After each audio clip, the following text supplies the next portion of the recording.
Ladies and gentlemen, good day and welcome to SBFC Limited Q3FY26 earnings call hosted by ICICI Securities Limited. As a reminder, all participant lines will be in the listen-only mode and there will be an opportunity for you to ask questions after the presentation concludes. Should you need assistance during the conference call, please signal an operator by pressing star then 0 on your touch-tone phone. Please note that this conference is being recorded. I now hand the conference over to Mr. Chintan Shah from ICICI Securities Limited. Thank you and over to you, sir. Thank you, Ikra. Good evening, everyone, and welcome to the Q3FY26 results conference call of SBFC Finance Limited. I would like to thank the management for giving us the opportunity to host their call. We have from the senior management, Mr. Aseem Dhru, Managing Director and Chief Executive Officer, Mr. Mahesh Dayani, Executive Director, Mr. Narayan Barasia, Chief Finance Officer, Mr. Sanket Agrawal, Chief Strategy Officer, and Mr. Rajiv Thakkar, Chief Risk Officer. For the call, we will have an opening remarks from the MD, post which we will open the floor for questions. So now, without much ado, I will transfer over the call to MD, sir. Thank you, and over to you, sir. Thank you, Chintan. Good afternoon to everyone, and I'm sorry, I have a bad throat, so I may sound even worse than usual. On the horizon, I see the following four things play out. One, Ben Bernanke had said, and now all countries across the world have been spraying money from helicopters. The central banks are finding the link between their interest rate and market interest rates broken. US and India, I mean, if you see what's happening is that 125 basis point reduction in repo happened, and the G-Sec yields are firmed up by 50 basis points. US also the same thing is happening. Now next year, it looks like the Indian government between the state and center will have to borrow over 30 trillion rupees on G-Secs. And considering all of this, I see that next year, the interest rates may actually beginning to harden more than soften that we are seeing right now. So there is a change in season that I see playing out ahead. Banks also still haven't passed on their rates. I mean, if you look at nationalized banks, their MCLR has come down by not more than about 30 basis points. So while repo has gone down, the transmission of these interest rates down the line is not happening. They also have their own constraints on the fight on deposits. And RBI has its own challenge, in terms of managing the velocity of currency. And we will continuously this year see the circus of defending the rupee fall, sucking out rupee liquidity, and then injecting that through market instruments, injecting the liquidity back. So this will ensure that the rate of interest this year is likely to either remain same or harden and unlikely to soften going forward.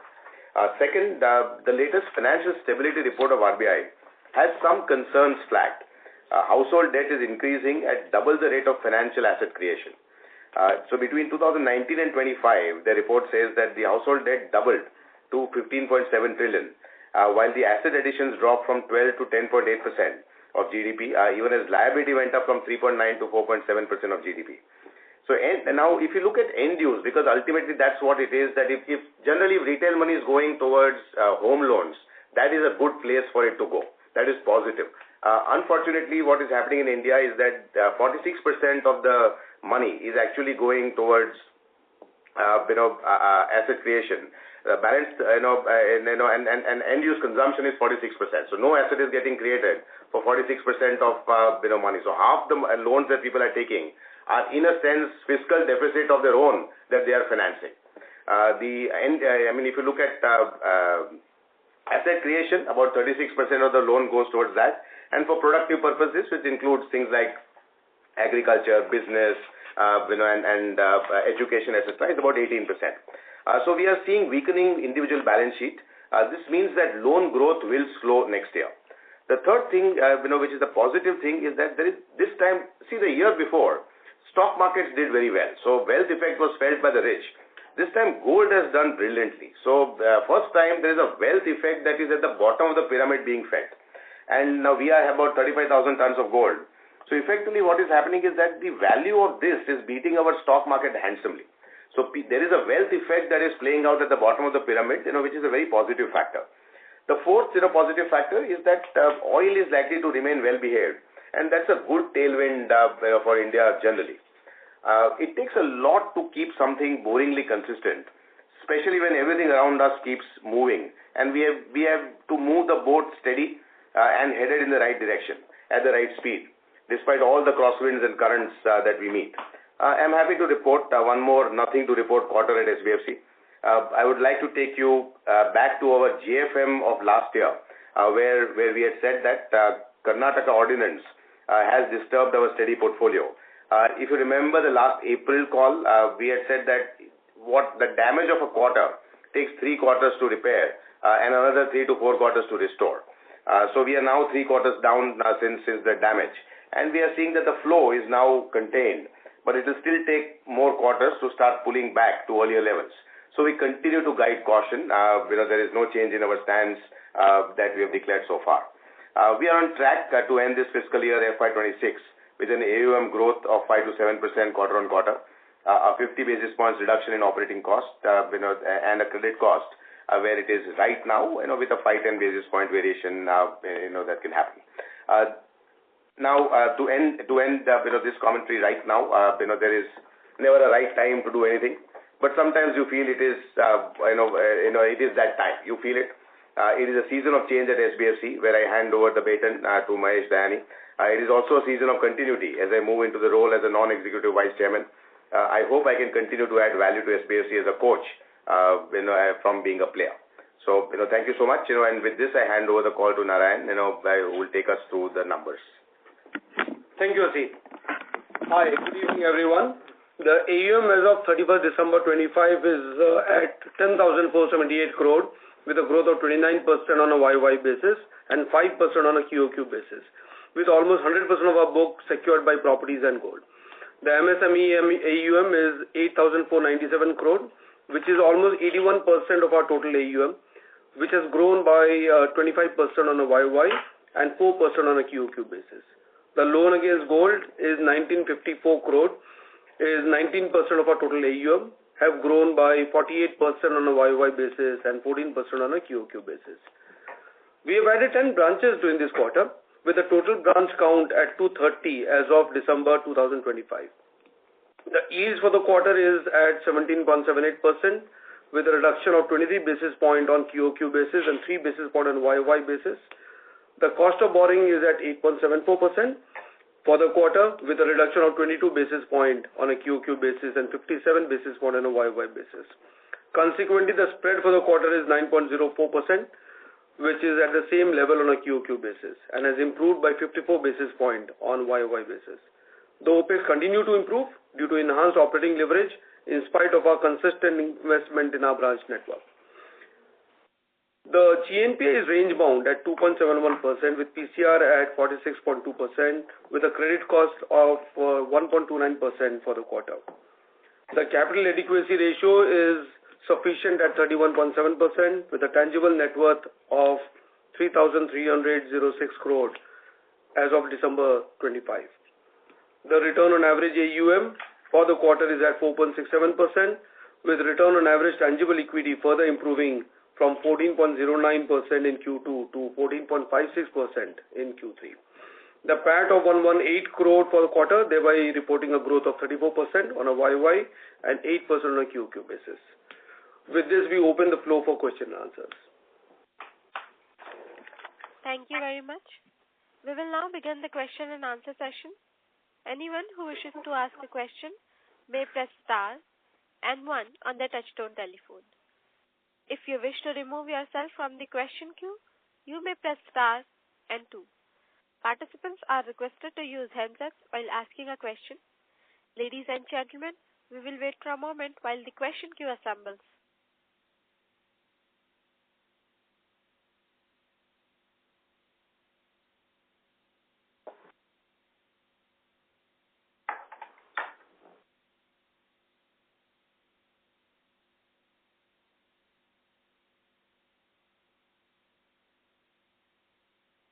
The first question is from the line of Raghav from Ambit Capital.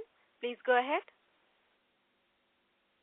Hey, hi. Thanks for the opportunity and congrats on the numbers. I have two questions. One, why have the disbursement volumes declined? First, I would have assumed that it's because of higher stress. And then when I look at the absolute slippage number or even the GNPA numbers, the stress situation seems to be largely stable, no major spike.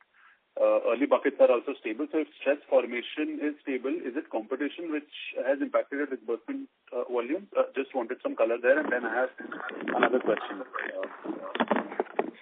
Yeah, hi. This is Mahesh here. I think on a lighter note to begin, I think it's important to review your past stupidities so that you're less likely to repeat them. And I think quarter three, when we got into quarter three, the outlook way back then wasn't too great. And I think we had called out a little early that this quarter or quarter three is going to be a lot more cautious.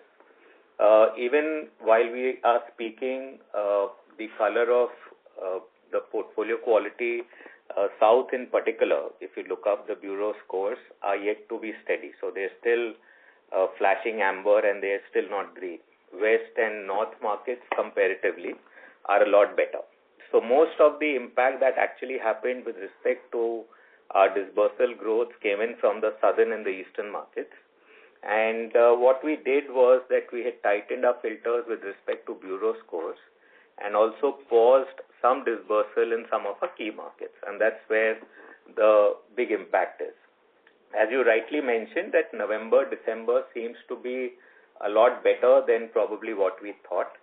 And the numbers for November, December seem to be encouraging, and we're looking at quarter four to get our disbursals back. But as Aseem articulated in his opening remark, our mood is still very cautious because the bureau numbers are still flashing amber and it's not green as yet. Understood. So your employee base has also been coming down, right? And I would assume that's largely because your outlook has been a little cautious with respect to generating business or doing disbursals. So once you get the confidence, on disbursals and on growing the business, is it fair to assume that your employee hiring will also step up? Yeah, so if you look at our employee count hasn't dropped. Our employee count over the last quarter, in fact, has gone up. The comforting factor is that my distribution and my people are there. The outcome with respect to the disbursal momentum is more internal, that we've done it on ourselves. So as the market tends to improve and as the outlook tends to improve, getting back to the disbursals is not going to be a challenge. Just to give you a sense that, last year, if you probably just go beyond a quarter, so last year our disbursals were close to around 2,600 odd crores. In the first three quarters, even if I were to add the current run rate, we'll be comfortably at between 3,000 to 3,100 odd crores. So our disbursal run rate will always be at between 18 to 20 odd %. So I don't think we are too bogged down with the momentum for quarter three because quarter three was more conscious of stabilizing our flows. And I think that's what we kept reiterating. Looking at the quarter three numbers, we're in a lot more confident position both on our 0+ and our 90+, which gives us the confidence to speak out that quarter four is going to be significantly better in terms of momentum compared to quarter three. Understood. And my bad, I stand corrected. Your employee number has gone up in 3Q. So sorry for misreading that. The other question that I have is that your Chief Collection Officer has also resigned. Can you give me some color on who will step into his place and steer this collection ship? And also, can you give me some color on the team strength and maybe the hierarchy in the collections vertical, from which we can draw some comfort that despite this resignation, the collections will not be impacted? No, so see, it's a slightly largish collection setup that we have all through, both for early buckets as well as matured and NPA buckets. So there are about 550 plus people in collections team on the ground. the new collection officer will be joining by the end of March. So in first week of April he should be there. So down the line, because we have a matrix structure, there's a zonal head, there's a regional head, there's a full setup below. So we don't anticipate any any disturbance because of that.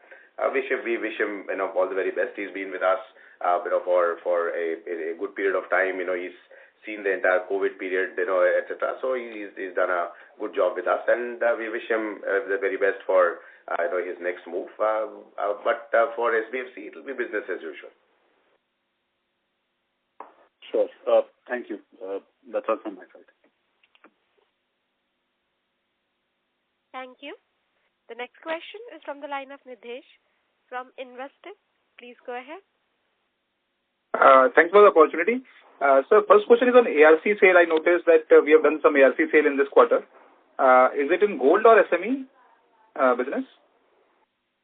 This is on MSME business. So our 1 DPD also number gets deflated because of ARC sale, right? Or So ARCs, the assets which are sold to ARCs are NPA. But yes, since 1+ also includes NPA to that extent, yes, what you are saying is right. Sure. Secondly, can you quantify the impact of labor code? And I noticed that our OPEX has reduced in absolute numbers on a Q-on-Q basis. So what is driving that, and is it are there any one-offs in OPEX? So the impact because of the new wage code is 2.24 crore for this quarter, and that's a one-time impact. Obviously, there were some excess provisions which are no longer required, and so those were reversed. So it is just a routine expenditure reversal, no one-time in a way, but obviously a routine expenditure which we thought will be there, which no longer was required. So see, as we are seeing the environment, ultimately we have to get efficient, and the efficiency is of three things. One is getting your cost of funds down, getting your cost of operations down, and getting your cost of credit down. So in the current market environment, we believe that at this point in time, we won't be able to reduce our cost of credit immediately. So the first job was to contain it, which we have. The second thing is that efficiency has to be brought in by both reducing the cost of funds, which we have, and the market environment has facilitated to some extent, and the cost of operations. Now, when we had been moving a lot of things to ensure that we deliver that 50 basis point reduction in operating costs. So mind you, we are adding branches all the time. So it is not that as an organization we are matured or we are pausing growth. In fact, this quarter we've added 10 branches. We had a 2.3 crore extra provisioning because of the labor code, and despite that, we've been able to manage this reduction. Now this it may be a one-time higher number, but that 50 basis point reduction through the year that we had promised, we should be able to deliver. So and we are working on what we should do to bring it down further next year. So ultimately, it is just about ensuring that the company becomes efficient, uses technology better, automates things that it can, uses AI where it can, agentic call centers, etc. So there are lots of measures being done in the company to ensure that the operating cost keeps coming down. We now have moved to a cost to income ratio of 35%. So this is slightly nice, cost to income ratio to have, but we believe we can do a lot better than this. So we will be squeezing cost even as we are eking out faster growth. Sure. And next year also we should expect 50 basis point cost to. No. Next year we'll guide in April, but it will not be so much, So we have delivered this 3 years, So after IPO, this is the third year, and we had guided it for the year 1. We extended it by year 2. We extended it by year 3, So now by the end of this year, we would have reduced it by 150 basis points. And at 35% cost to income ratio, you would agree that we are not, so inefficient, but yes, there is scope. We will, try to do better than this, but exact numbers we will guide when we do our strategic numbers by the end of this month. So we will guide you the numbers in April. Sure. And I also noticed that yield have declined by 20 basis points roughly sequentially. So have we passed on the benefit of rate cut to the back book, or is it something else? No. So as of now, there's no rate reduction per se. But yes, we have cut down small ticket LAP, as Mahesh was explaining earlier. We have increased the bureau scores, etc., etc. So that is all leading to a slight drop in the yield at an overall level. So this is more like a hygiene. You don't want to take the riskier customer, and so the yield has slightly dropped. Sure, sir. And last question is on the opening comment that Aseem mentioned that household debt is increasing at double the rate of financial assets. So how do you see this ending up, let's say, next 3-5 years? Because if this rate continues, then and what we see that all the NBFCs and banks are rushing towards retail lending. So how do you see this ending up for our economy and for the sector? It will be beyond my pay grade to comment on this, but what I can safely say is that the quality of applications we are getting has been not very, we are not very happy with it. So, we actually said that we don't want to, below 700 CIBIL, we don't even want to look at a case. When we did that, our logins dropped. Now, logically, it should tell you that your approval rate should be better, because you are not taking in cases that you shouldn't. But even after that, our approval rate, has continued to drop.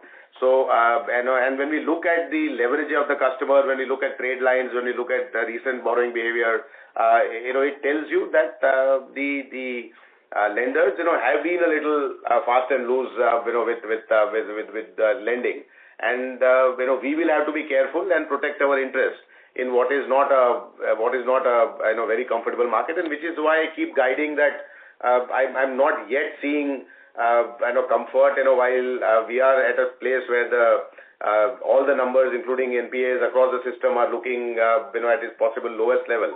But this kind of a sharp increase in debt usually leads to problems later, and experience has taught us each time, and each time we believe that it will be different this time. But unfortunately, stock market it may be, but in lending it never is. Thank you, Aseem. That's it from my side. Thank you.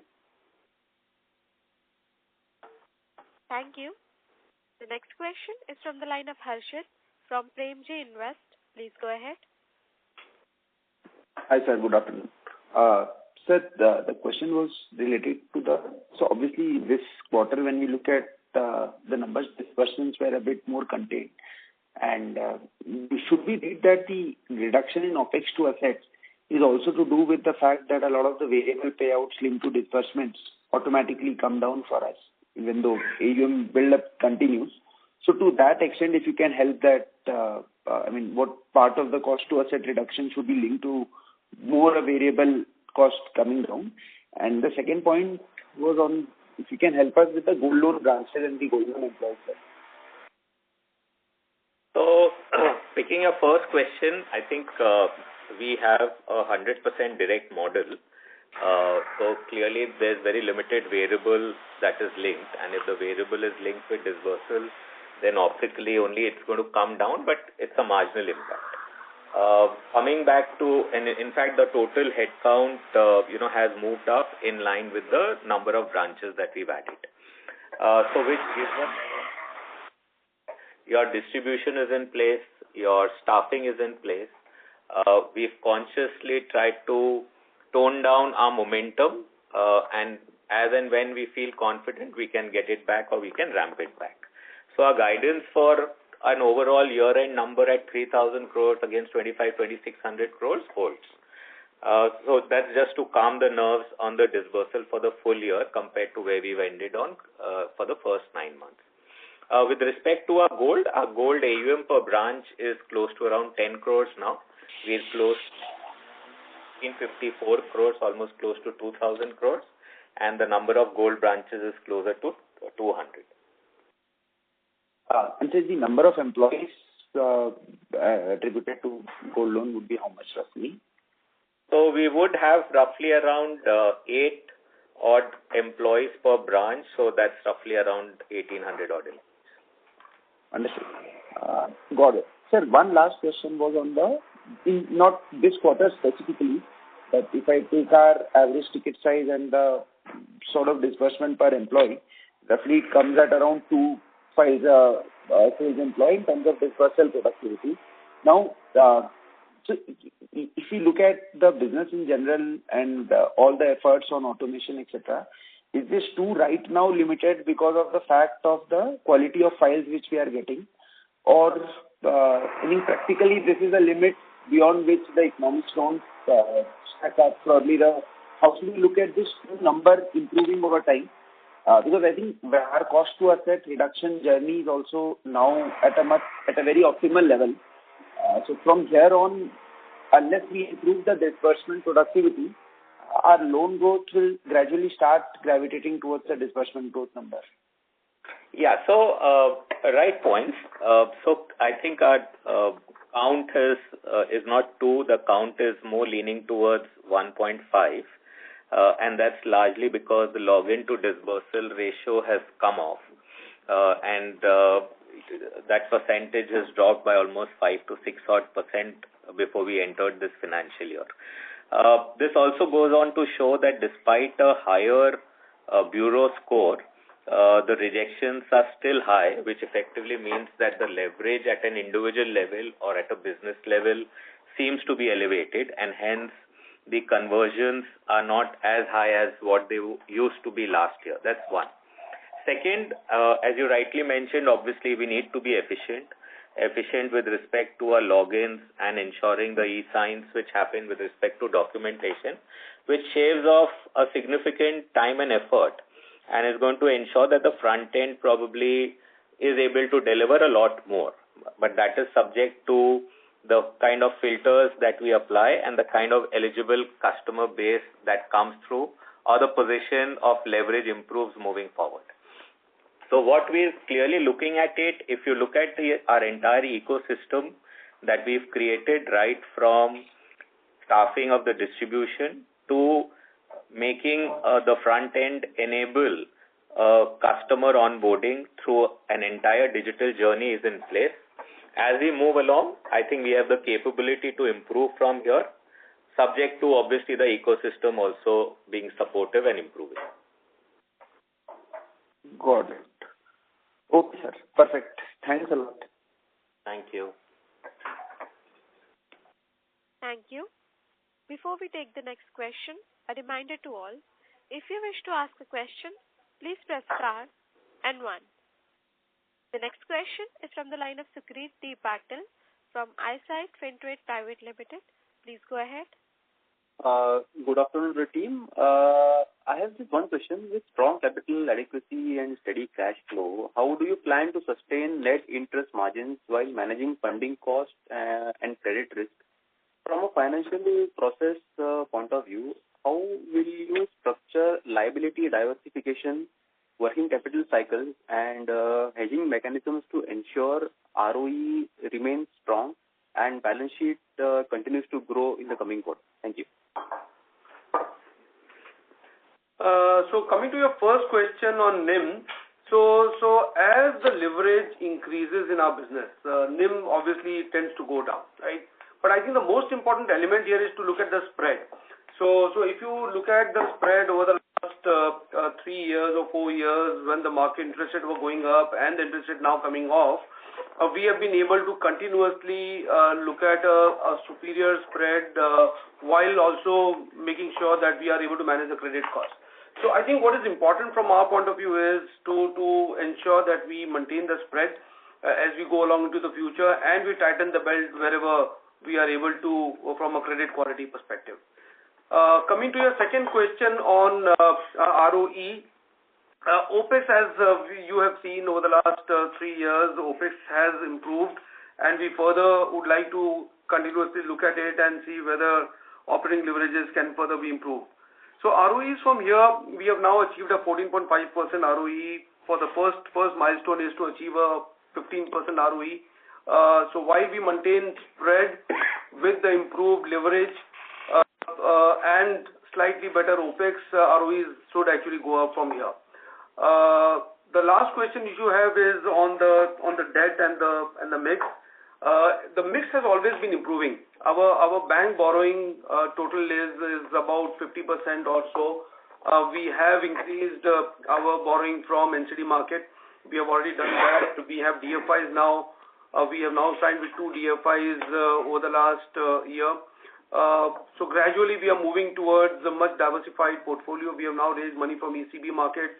So diversification is going to be key. As we scale from here, we will actually look at diversifying into much more new sources as we go along in future. Our debt equity is still very low. It is around 2. Capital adequacy is pretty high. Raising debt is not a problem. Liquidity is abundant and quite available. So diversification, yes, will be the course of action as we go along. Thank you. Best of luck for the next quarter. Thank you. Thank you. The next question is from the line of Q3FY26 Patil from Investec. Please go ahead. Yeah, thanks for the opportunity. So I had a couple of questions. So the first one is on, do we target any AUM mix for a gold loan business? And because the mix of gold loans has gone up by 200 basis. And I just wanted to know, is that leading to the operating efficiency that we are seeing in our OPEX to AUM? Thanks. So, if you were to probably look back a couple of quarters, you would have seen probably 83 odd %, 17% and 1%. The 1% was largely unsecured, which was a legacy book which we had discontinued. So that obviously has moved in favor of gold. Gold traditionally has actually been a high OPEX business. In fact, contrary to the belief that it would have been accretive on the OPEX side. But yes, this quarter, because of the gold price support, you've seen a gold AUM increase in line with most of the peers who have reported those numbers. So one is obviously it's profitable, yields are looking good, and costs as such are in line. And I think a lot of our existing ME branches which did not have gold have also started doing gold now. So there is some bit of saving there which is coming to our advantage. But I think the gold trajectory will continue to build in from here.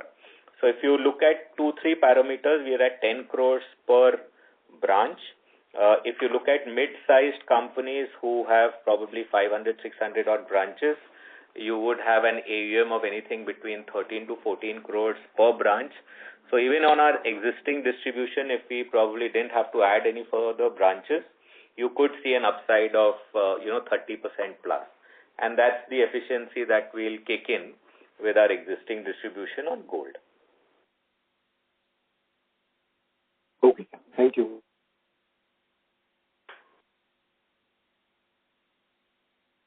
Thank you.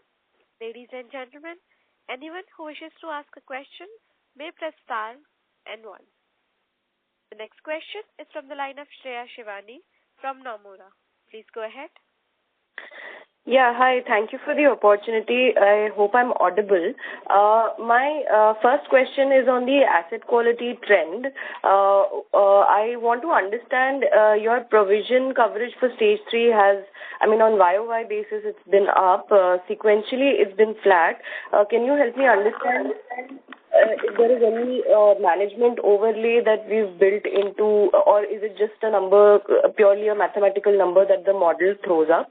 My second question is on the login detail that you gave, that you are seeing even in a profile with a higher than 700 CIBIL, there is over leveraging and probably more loans which are not towards asset creating activities. So is that an implication that probably more personal loan where the end user is not defined is visible to you in the kind of files that you are receiving?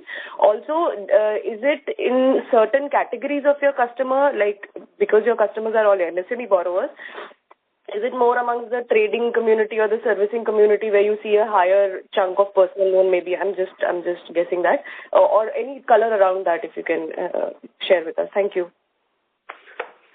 So coming to your first question on PCR and whether the management overlay increases the PCR. So management overlay has been made, but it has been made on stage 2 assets, it has not been made on stage 3 assets. So to that extent, the management overlay, whatever we have made, has not increased the PCR. PCR has generally got increased. Looking at the way the portfolio is moving, etc., the PCR numbers are improving. That's all it is. We have not made any special provision so far as PCR is concerned.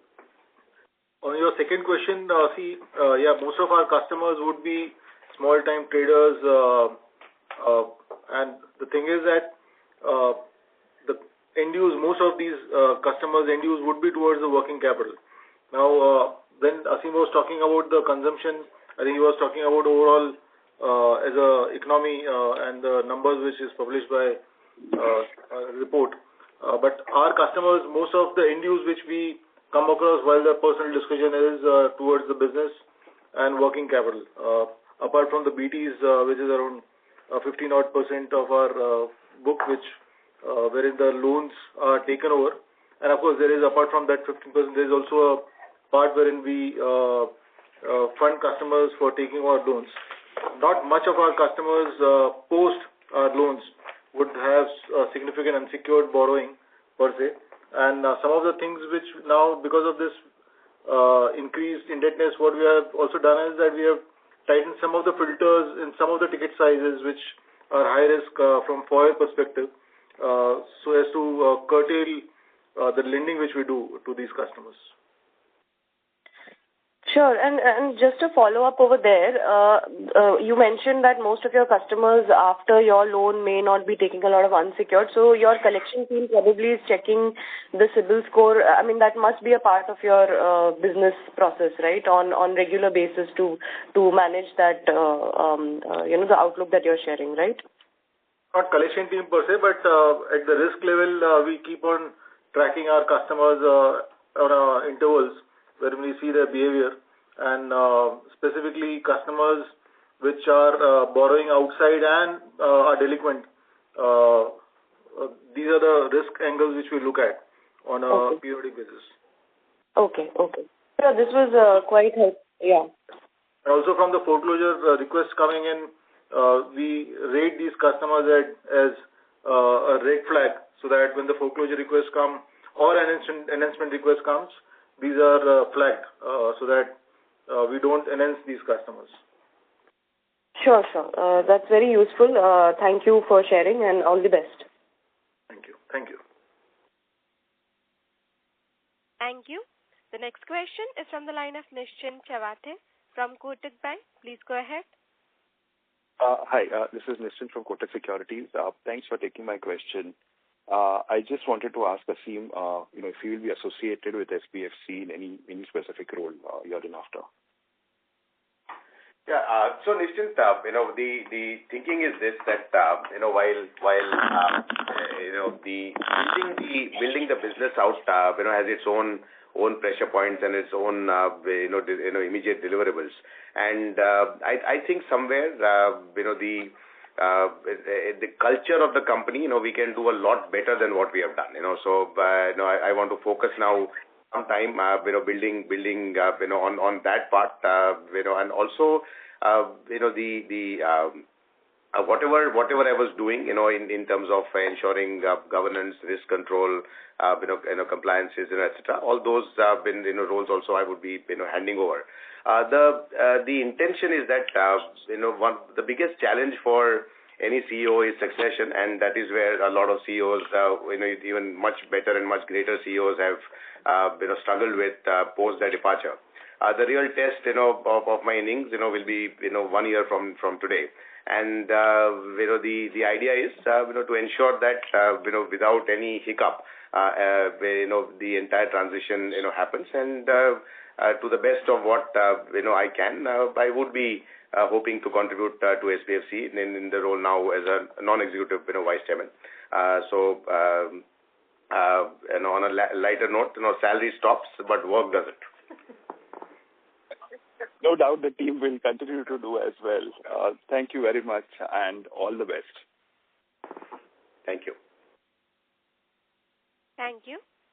The next question is from the line of Subhanu from Q3FY26 Capital. Please go ahead. Yeah. Sir, can you hear me? Yeah. Hello. Yeah. So one clarification question from my side. Sir, you mentioned our gold loan mix can go up to 30% also? Loan mix on what? Gold loan. No. So what we said is that the gold loan currently is 20 odd percent, 19 odd percent, and we said that given the current spurt in terms of the gold prices and the resultant growth, you could see a couple of basis points moving up here and there, but not a 30-70 ratio. See, our guidance for gold loan has been that it will be under 20%. Continues to be that. A few basis points here there can happen now.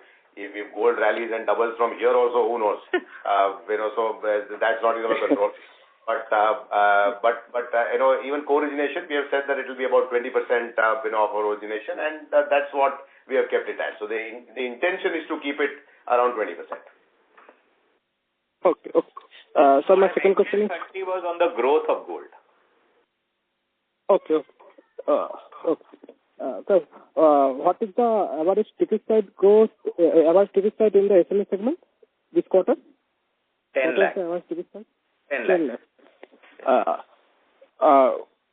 How much, my last question is, how much customer are in the SME segment come from tier 2 and tier 3 segment? I think most of them would be tier 2, tier 3. I mean, if I were to hazard a guess, it would be more than 85-90%. Tier 2 and tier 3. Okay. Thank you, sir, and best of luck. Thank you. Thank you. The next question is from the line of Chintan Shah from ICICI Securities Limited. Please go ahead. So I just had a question on growth. So in our earlier remarks, we mentioned the leverage levels are relatively increasing and the household debt is increasing, but so not is the asset creation. So in this context, how do we see our growth going ahead? Will it be at the lower end of the guidance, or probably even we could taper our growth further from there if there is some more leverage happening, and if there is a situation of a relatively slow growth or a crisis or as such? Yeah. No, there is no crisis or situation. It is we as I said in the opening of the call, we continue to guide that we will be in the same range. 5-7%, 1-2% here there. I mean, too much shouldn't be read into it. So 5 to 7% quarter-on-quarter growth is what we continue to guide from what we are seeing right now. If we see that the deal is differently, then we will let you know. At this moment, we maintain what we've been saying. Sure. Got it. So yeah, in terms of our management change, so are we now expecting any other addition at the CXO level in the management, or no? Yeah. So for Mr. Mahesh's role. No, there is internal. There are internal talents that we have there. So some elevations may happen within that. Understood. Got it. Yeah, that's it from my side. Thank you and all the best. Yeah. Thank you. The next question is from the line of Ruvitash Arora, an individual investor. Please go ahead. Hello. Yeah, hi, we can hear you. Hello, sir. My question has already been answered. Thank you. Thank you. The next question is from the line of Ashish Sharma from Oaklane Capital. Please go ahead. Yeah, hi. Thanks for the opportunity. Hope I'm audible, sir. Yeah. So just wanted some perspective on the credit cost. So credit cost, which has sort of increased given the environment, would it be possible for you to sort of give any outlook on credit cost for FY27? I mean, you expect credit cost to remain in the similar range? So at the moment, we're guiding for the next quarter, which is in the range of 5 to 10 basis point up or down. For the next financial year, we'll guide in the month of April. By then, we'll also see the color on what is happening in the South book, etc. So we'll have more knowledge. We'll give you the entire year's guidance in the con call of April. Okay, perfect. Thank you. That will be all from my side, and all the best, sir. Thank you. Thank you. Thank you. Ladies and gentlemen, we'll take this as the last question for today. I now hand the conference over to the management for closing comments. Thank you, and over to the management. Thank you for taking the time in reading our results, investor deck, and the questions. Thank you so much. Thank you very much. On behalf of ICICI Securities Limited, that concludes this conference. Thank you all for joining us today, and you may now disconnect your lines.